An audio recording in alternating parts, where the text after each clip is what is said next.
And my name is Cody McAleer, and today I am with the founder um, of the Speak Your Truth podcast. Hi everyone, I'm Chantel Fox.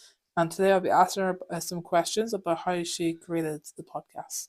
Question one: what was your inspiration for starting a My podcast? inspiration, I kind of got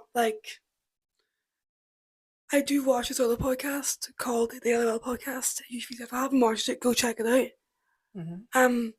I kind of got the vision from that. Like, I do watch that podcast, but I also got the idea from an old friend of mine that I met, and we kind of had an idea of oh, but we should make a podcast. Let's do it. And I was like, oh my god, I love that idea. And so we had the idea, and we talked about it for a while, and then we just made it happen.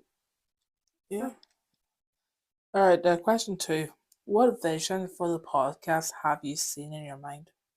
I was really wanting the podcast to be kind of like a place for to comfort people and people just to come and be able to talk about their problems or Mm-hmm. what they want to achieve in life. It's really open place that I'm really proud that I was actually able to make come to life, and I just can't wait for the world to see what this podcast has in store.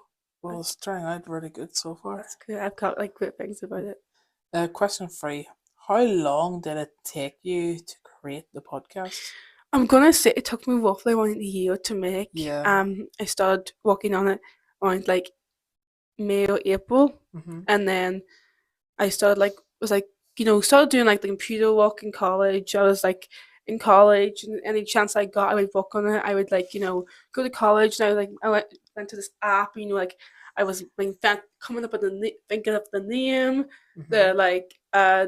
the logo, the topics, and what to talk about, the guest, all that. The hardest part was probably the correct questions, what questions I'm gonna ask. Yeah. That took up most of the time because I started that in I think April, and then finished it in November of Yeah. 2025, and so it was just that and getting I think the questions and deciding what guests you want to have on was the two hardest things, but we got that Yeah. quickly sorted. Actually, it sounds really interesting how you got it all together. Yeah. All right. Question four: how did you think of and created the logo? I actually have downloaded this app on my computer in Mm-hmm. college when I was finished class one day, and we just kind of went on computers, and I had some free time to spare, so with my free time I downloaded this app, and I was on Google looking at apps you can use to create logos, and I went onto Google and I Mm-hmm. looked up this app, and I was started to try